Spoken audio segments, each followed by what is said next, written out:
Okay, so today we're inside a house, just talking about the little cracks and things you find inside.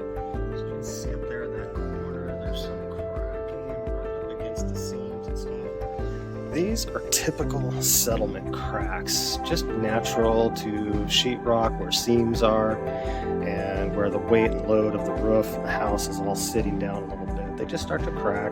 It's okay. You can patch them up, repair them, whatever you need to do.